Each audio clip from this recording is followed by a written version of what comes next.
Cable television, are you ready?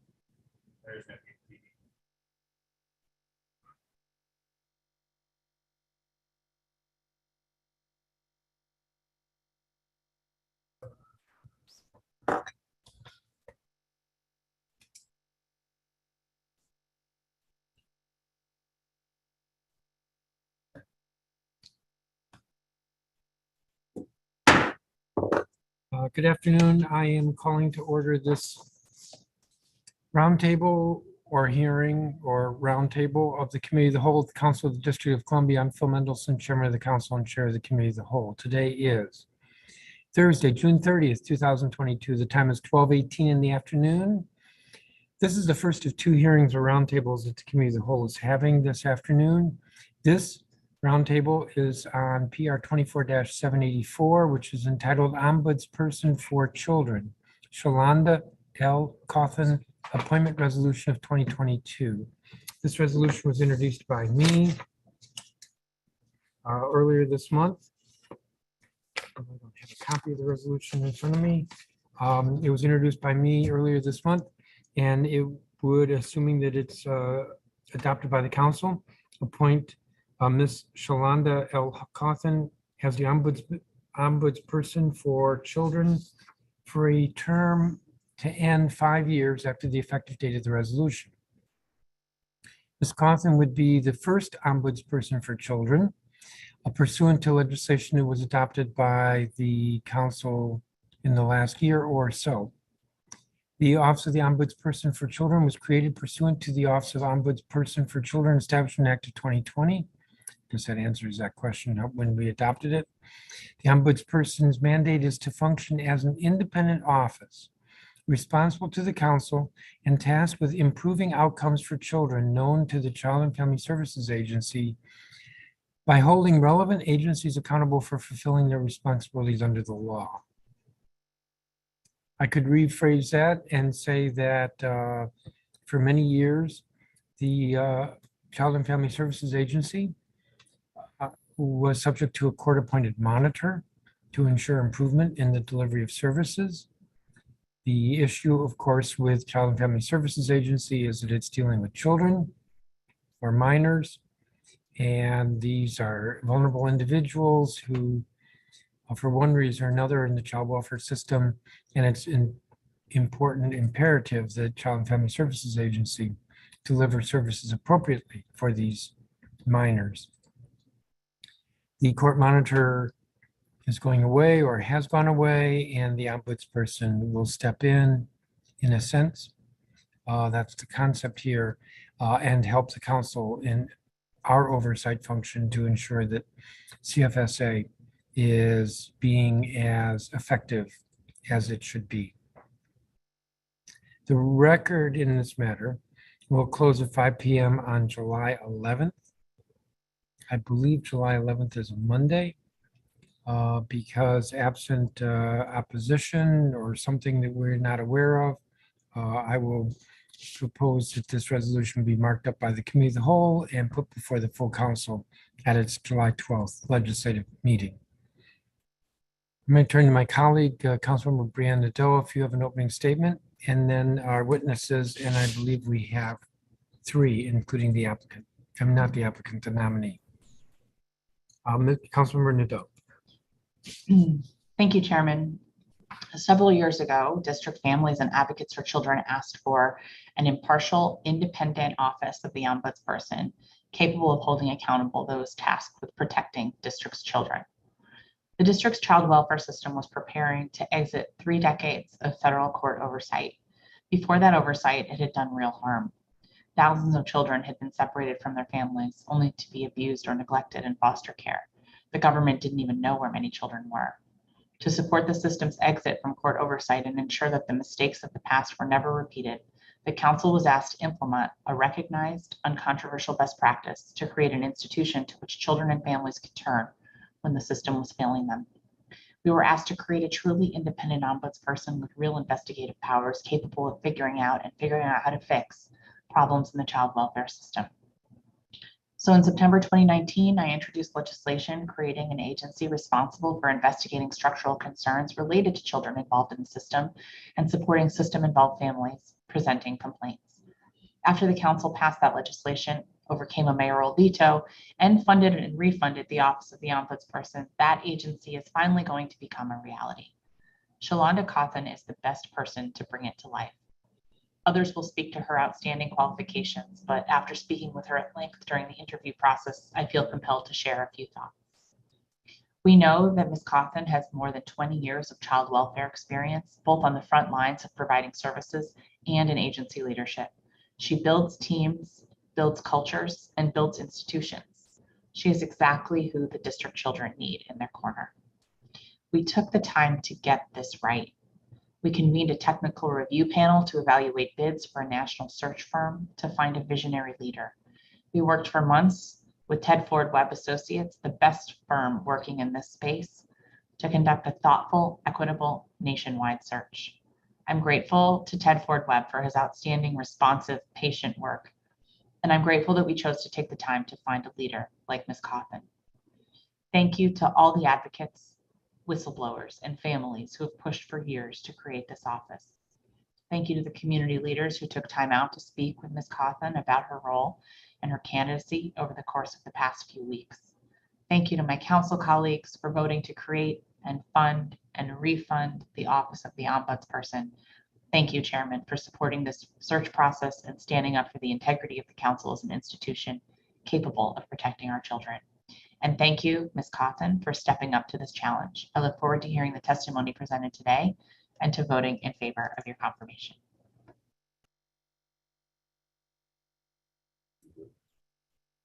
Thank you, Councilmember Nadeau. We seem to have lost our witnesses. Yeah, no.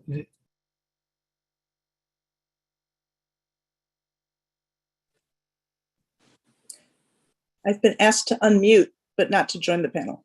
This is Judith Sandal. Yes, well, actually, you are now here, although you're not here visually. But that's all that matters is my voice, I think.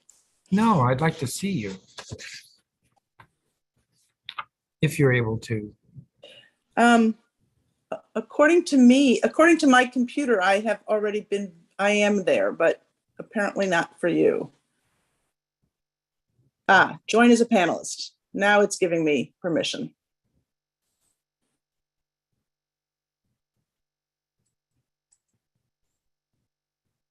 We're working on this. We're technologically challenged at our end.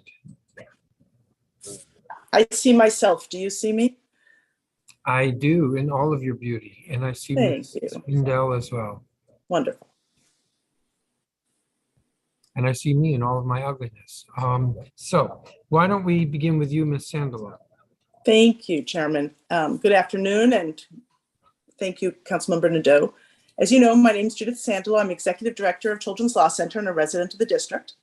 I'm testifying today, as I always do, on behalf of Children's Law Center, which fights so every DC child can grow up with a strong family, good health, and a quality education. With nearly 100 staff and hundreds of pro bono lawyers, Children's Law Center reaches 1 out of every 9 children in DC's poorest neighborhoods, more than 5,000 children and families each year. As you know, Children's Law Center has testified to the urgent need for the Office of the Ombudsperson for Children many times over the past few years. And we thank and commend the Council for its decisive action to establish and fund and refund this office, despite many obstacles, and we're very excited at the prospect of this appointment.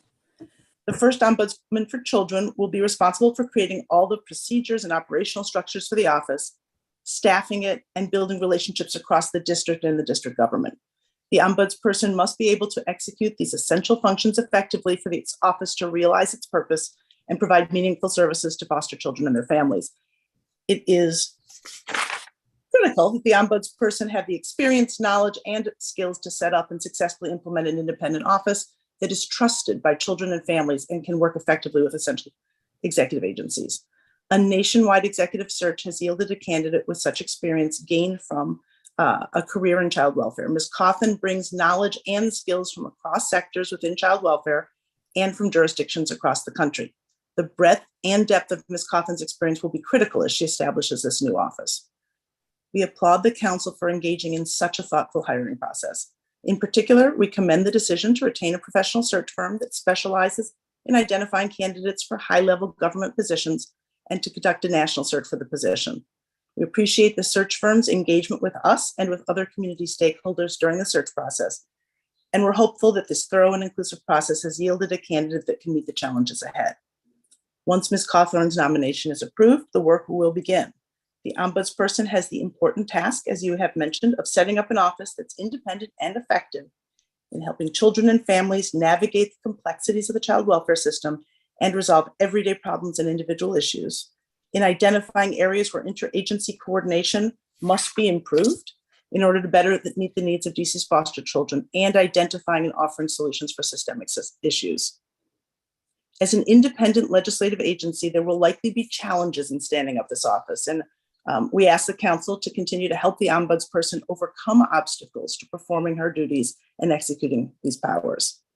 The office is a critical tool that this council needs to exercise effective oversight of DC's child welfare system, a system that encompasses many agencies beyond the Child and Family Services Agency: Department of Behavioral Health, Healthcare Finance, the State Superintendent, DC Public Schools, Department of Youth Rehabilitation Services, the Housing Authority, and MPD all have a role to play in ensuring the district fulfills its responsibilities to DC's foster children and their families. The Ombudsperson for Children, and I apologize that we didn't come up with a better name that was easier to say, can help the council hold all relevant cities and city agencies accountable for meeting the needs of child welfare involved families and actively facilitate interagency cooperation. There's a tremendous opportunity within this office to address long-standing issues that children and families face in the child welfare system. It's our hope that as CFSA embarks on its next chapter, the agency will come to see the Ombudsperson for Children as a partner that supports the agency's own goal of continuing to improve its ability to serve children and families. Although not without its challenges, effective oversight is a critical tool for identifying and raising up strengths, as well as pointing out and helping address blind spots and weaknesses. Further, as the agency seeks to transform the child welfare system into a child well-being system, the need to strengthen and empower families involved within the system becomes even more essential. Thank you. Thank you, Ms. Sandalo. Ms. Spindell, am I pronouncing it correctly, Spindell? You are. Okay. Thank you so much.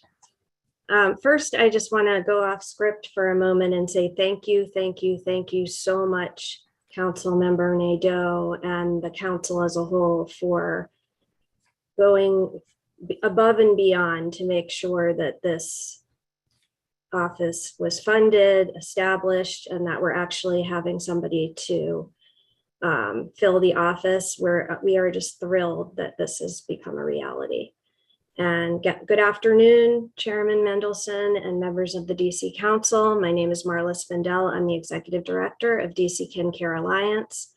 Our mission is to support the legal, financial, and related service needs of relative caregivers who step up to raise DC children and their extended families in times of crisis when the parents are unable to care for them due to various issues such as mental health, substance use disorders, incarceration, death, abuse and neglect, and/or deportation.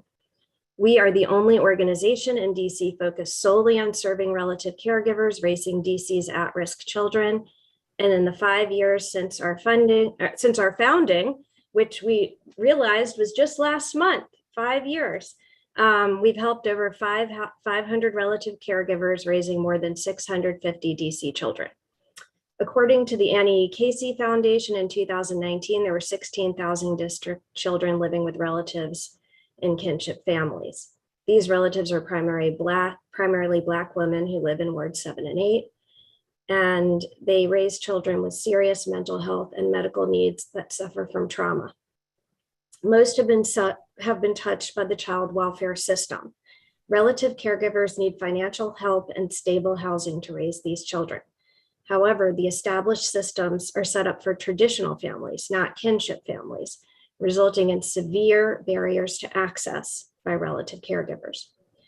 Our work with relative caregivers, children, and families touched by the DC child welfare system has led us to advocate for various supports and services for this vulnerable and underserved population. Of particular significance to our work is ensuring the establishment and appointment of the Ombudsperson for Children. The independent ombudsperson will be a critical protection for DC's most vulnerable children. This is because, as legislated, it will conform to nationally recognized standards, mediate, investigate, and advocate for DC children, and not be beholden to the agencies it oversees. We thank the DC Council again for recognizing this need and enacting the act and funding the position. The final and most important step is appointing a well-qualified individual to implement the essential functions of the position. The council has conducted a nationwide search for the first ombudsperson for children and has put forward Shalonda Cawthon as the best candidate. We've met virtually with Ms. Cawthon and believe she is eminently qualified and experienced to hold the position. She deserves the opportunity to create the office envisioned by the council, and relative caregivers, DC children and families deserve the opportunity to have an ombudsperson help them navigate complex child welfare issues. We look forward to working with Ms. Cawthon to mediate concerns our clients may have with the DC Child and Family Services Agency, as well as assist with identifying and addressing systemic issues that limit CFSA's ability to meet its mission of protecting DC's abused and neglected children and stabilizing families. Our children are the leaders of tomorrow. We must safeguard and protect them, lift them out of poverty, and provide them with opportunities to grow and thrive in safe and stable homes. I'm pleased to answer any questions. Thank you, Ms. Sandal. Thank you, each of you, for your testimony. Councilmember Nadeau, do you have any questions? Not for this panel. We've had quite good discussions about this issue over the years, so I will let their comments stand. Thank you, Chairman. Thank you. Well, I will have a couple of questions. Ms. Sandalo, you've met with or interviewed Ms. Cawthon? My colleagues have, yes. Okay. And so you have some familiarity with her and are not just supportive of what we're doing, but supportive of her. Well, as an organization, we do have a policy of not actually taking positions on personnel confirmation. So we don't have a position on her confirmation as a person. I will say that she has the breadth and depth of experience and the kind of resume that we wanted in this position, which is as close as I can come to actually giving you an answer. So my second question, which is to each of you, this is a new office. Yes. Both of you were involved in advocating for creating this position. What do you see as the initial priorities or challenges? I think I'll leave it there.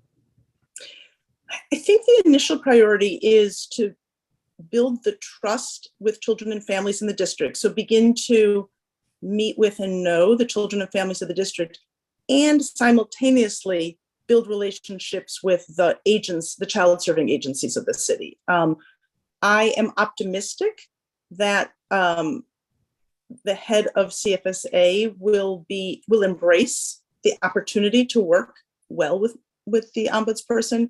I think he has a vision of a child well-being system that we strongly support, and it requires really strong interagency cooperation. So I think beginning to build that relationship and bring the agencies together to solve problems will be important.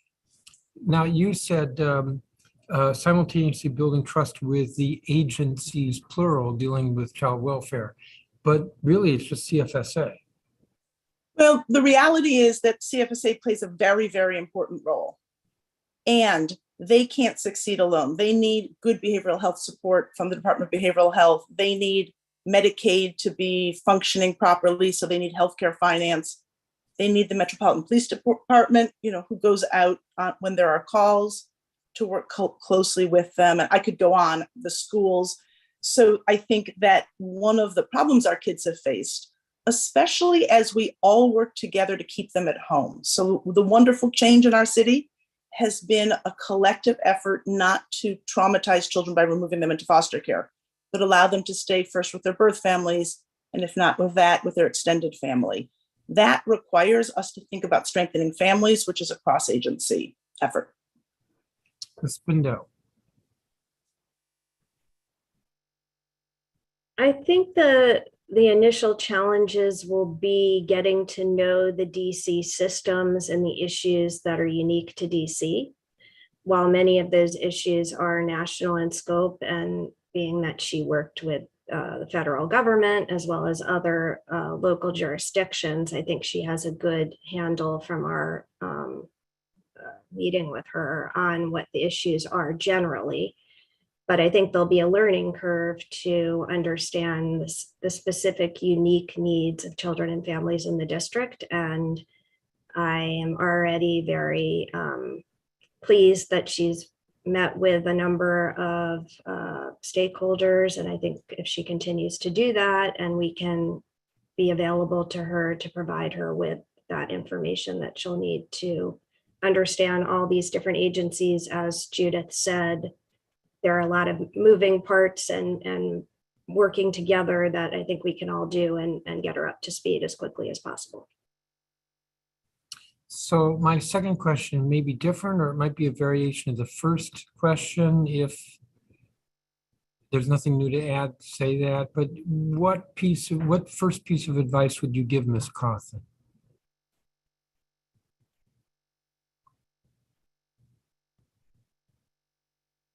You're both sort of looking up at your ceilings. I'm wondering if you got the Well, same ceiling, different ceiling, something's up there on that ceiling. No, it's a tough question because how would I start? In addition to what I said before, I think showing that she can bring people together and be solution oriented is very, very important. I don't know if it's the very first thing, but showing both the agency and families that she can help bring people together to solve problems rather than divide them is probably very important. Ms. Bindel? Yes, I think being transparent and available to the community and speaking with the constituents that are impacted by child welfare, speaking directly with children and families would be a really great way to start. And as Judith said, to build the trust. So I think to the extent that there's an opportunity for her to get into the communities and talk directly with the community, that would be a good first step. Thank you. Councilmember Nadeau, I'll give you, if any of that provoked any other questions from you? Nope, I'm all set. Thank you, Chairman. Okay. Any final comments from Ms. Sandalo or Ms. Bindel? No, thank you, Chairman. Thank you. Your presence and testimony is very helpful, so thank you for that. Thank you. I'm going to call the nominee, Shalonda Cawthon.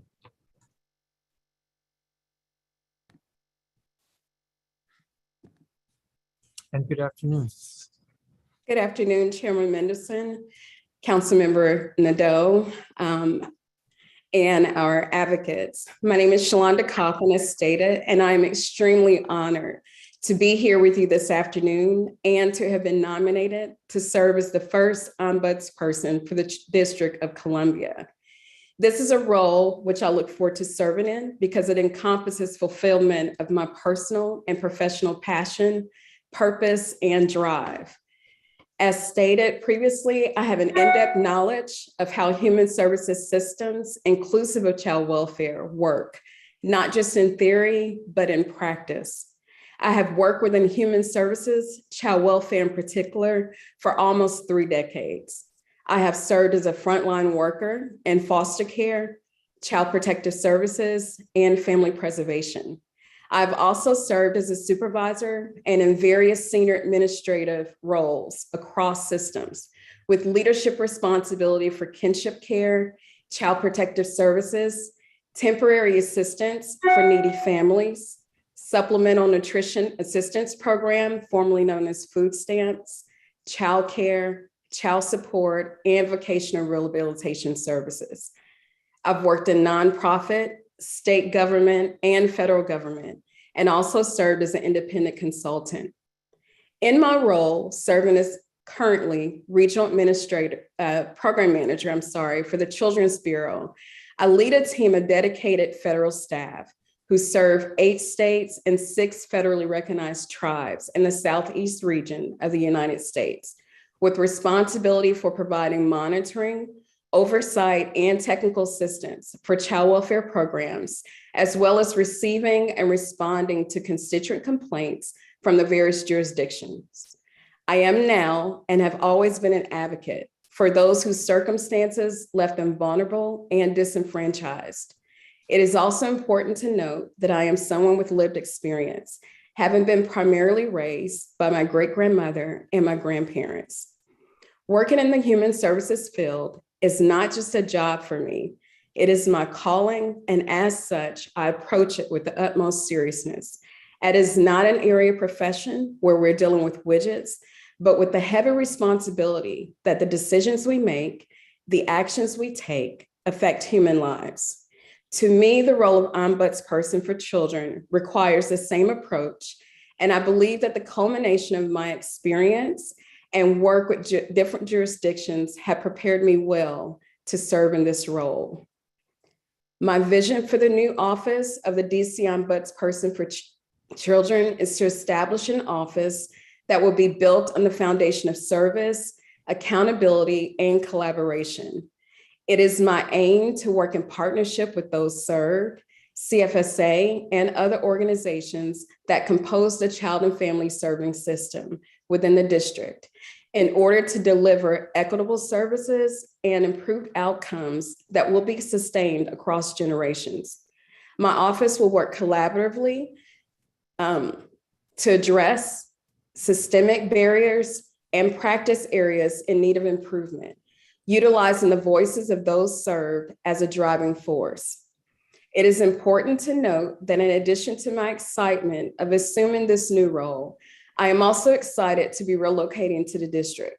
Since 2005, when I came to DC for the first time to speak at a child welfare conference, I've had an affinity for DC and have been a frequent visitor for both work and personal enjoyment. Even though I am coming from outside the community of the district, I am not coming from outside of the experience with intimately understanding the child welfare system and how it interfaces or should interface with other child and family serving systems. I am not coming from outside in my value and understanding that children and families served by these systems deserve a seat at the table, to have their voices heard, to have their needs addressed, and to have their strengths acknowledged and supported. I am not coming from the outside of believing that all individuals, regardless of their age, race, gender, or socioeconomic circumstances, deserve to be treated with dignity and respect, and to have the systems that were designed to support, protect, and strengthen them, not provide further harm to their well-being. The children and families of DC, as with all children and families across this nation, deserve our very best, and I intend to give no less than my very best each and every day that I serve in the role as Ombudsperson for Children for the District of Columbia. Thank you for your time, and I welcome questions. Thank you, Ms. Cawthon. I'm going to turn first to Councilmember Nadeau. Thank you so much for your testimony, Ms. Cawthon, and for your willingness to be considered. We appreciate this. Okay, you have answered some of my questions already in your pre-hearing responses, so I'm going to jump to the ones that you haven't. Some of the people watching the hearing today may not be aware of the role of the Children's Bureau, where you currently serve as the Region 4 Program Manager. Could you say more about what the Children's Bureau does and your role there? Sure. The Children's Bureau is a federal agency that falls under the United States Department of Health and Human Services, Administration for Children and Families, or ACF, as it is commonly known. And the purpose of the Children's Bureau is to provide oversight, technical assistance, and funding for child welfare programs and services provided by states, tribes, and territories. In my current role, serving as the Regional Program Administrator for Region 4, which is based out of the Atlanta Regional Office, I lead a team of dedicated federal staff who have the responsibility of receiving and responding to constituent complaints, as well as monitoring and providing oversight for the child welfare programs and providing technical assistance. Excellent, thank you. Now, your CV says that in your capacity as regional program manager for the Children's Bureau, you ensured that staff were aware of, embraced, and adhered to the mission, vision, and goals of the organization. How'd you do that, and how would you do that as ombudsperson? I truly believe that it's important, whether speaking for the Children's Bureau, which is my current role, or any organization, that it's important that your staff, as well as your constituents and the general public, know and understand what your mission and vision is. And the way to increase awareness, understanding, and knowledge is to message consistently. And in many ways as possible as to what your mission and vision is. And even some of the things as simple as I do is making sure that it always appears on our agenda. The meetings that we have internally and the meetings that we have with our external stakeholders, just so that it's ever before us. And that's the forefront of what we do.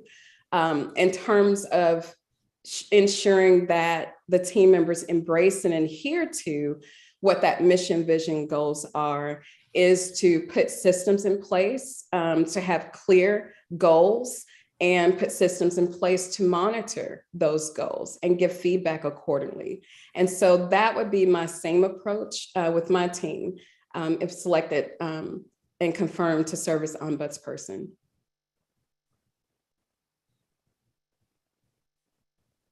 Thank you for that. Can you also say more about your experience working with CFSA Director Robert Matthews? How will your relationship with him inform your work as ombudsperson?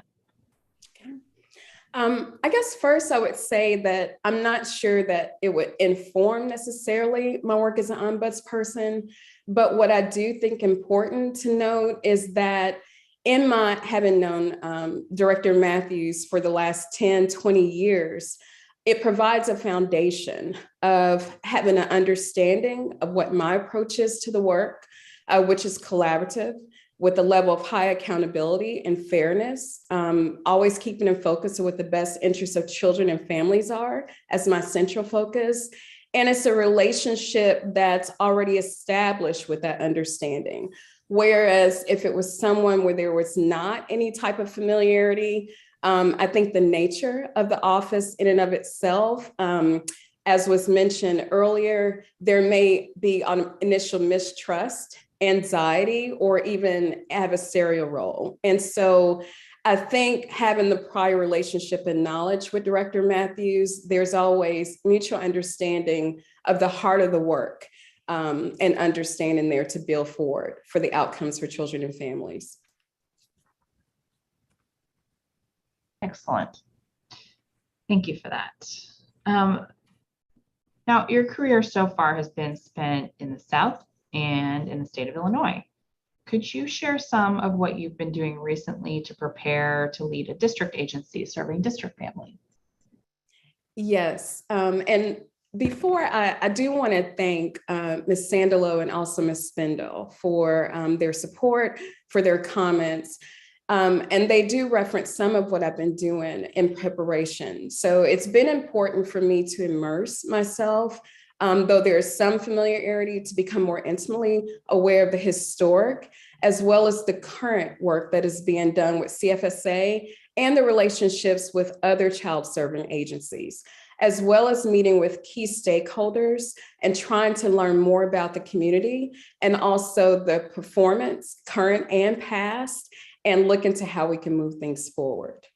And that's what I would continue to do coming into the community. I do agree and think it's important to meet with those that are served in the communities and build those relationships and trust.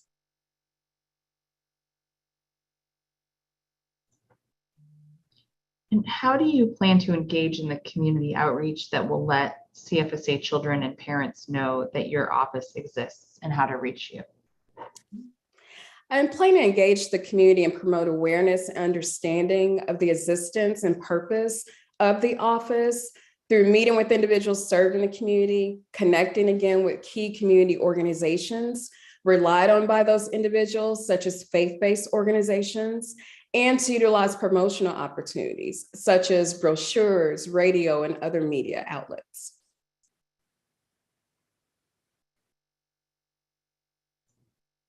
Okay. And what is your plan to fill out the staff of your new office? And what are the positions you'll be seeking to fill? Okay. As I understand, the office is currently budgeted to support filling the positions of 5 full-time employees.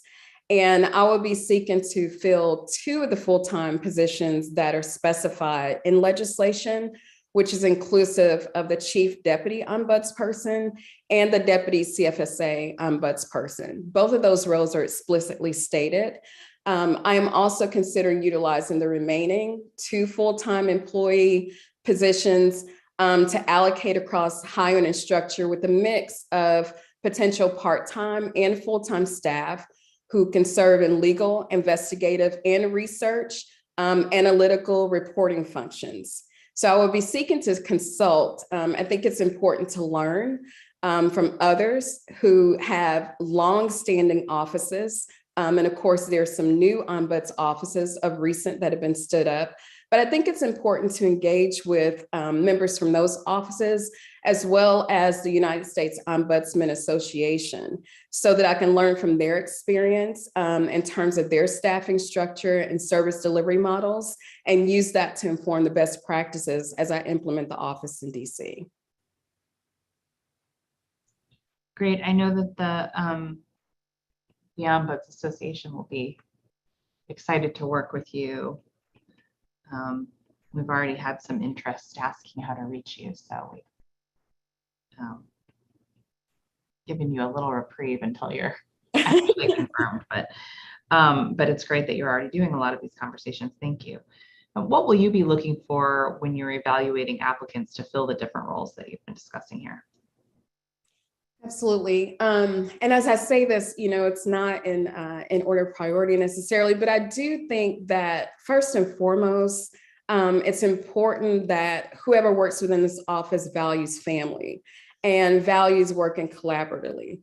In addition, excellent oral and written communication skills, knowledge, intimate working knowledge of child welfare systems and the laws that govern it at the federal level, at the district level, experience providing monitoring, oversight, and technical assistance to child family service agencies. And it'll be important to have experience with analyzing data and aggregating reports. So those are some of the skill sets that I'll be seeking.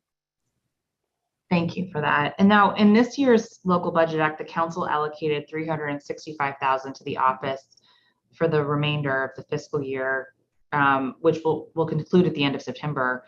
Can you share how you plan to deploy that funding to stand up the office?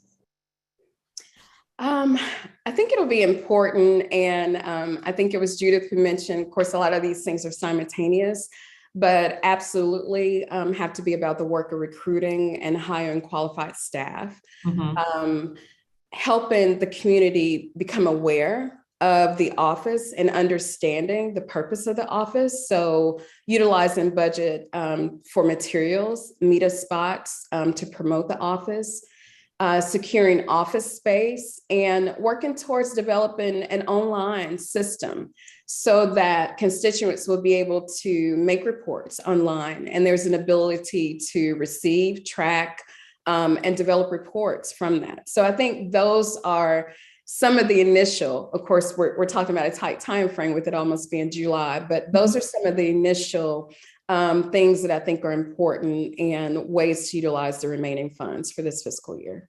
Fantastic. My time is up, but I only have one more question, Chairman. So if I just squeeze it in, then we can go to you. You're muted, but Please go ahead and ask it. Sure, you're agreeing with me. Thank you. Ms. Cawthon, based on what you've learned so far, what do you think is a reasonable date by which residents can expect the Office of the Ombudsperson to be able to process and respond to complaints? That's an interesting question, because I'm sure ideally the answer is tomorrow. But to be realistic in the time that it takes to do the things that I talked about earlier, I'm estimating maybe 4 months. Okay. Great. Thank you so much. Thank you. Thank you, Chairman.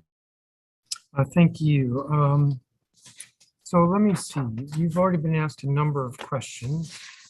I don't want to be repetitive here. There were some pre-hearing questions that I sent you and you responded. I want to thank you for that. One of them you answered, but I'm going to ask you here so that it's on the record. Are you current in all of your obligations to the federal government? This would be like taxes. I want to say to the federal and district governments, but I think you're currently a resident of Georgia, so I'll add that as well. You current in all of your obligations? I have filed for an extension for the 2021 federal taxes, and the extension was accepted. So outstanding amount owed will be paid through payment plan, which is current. I have begun doing that, and I don't owe any outstanding liabilities for taxes, fees, or other payments to the state or any local governments. Okay. And this position has a term of 5 years, requires living in the district. You're committed to living in the district and completing the term? Yes, I am. I think those are the only questions I would add to what Councilmember Nadeau asked. Let me check with staff. Hold on just a second.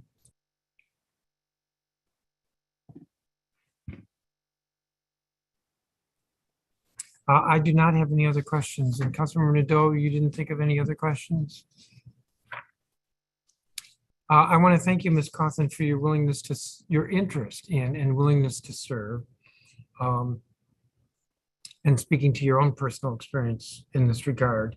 As I indicated at the beginning, the record in this matter is open until 5 p.m. on July 11th. If you think of anything else you want to submit, do so by then. And anyone else who might be watching or is aware of this or wishes to submit comments until 5 p.m. July 11th. And we're planning on scheduling the appointment for approval by the council on July 12th. So again, thank you. There being no other testimony, I'm going to conclude this hearing or roundtable. It's a roundtable. And in a few minutes, I'll start up the next roundtable. The time is 1 o'clock and this roundtable is adjourned.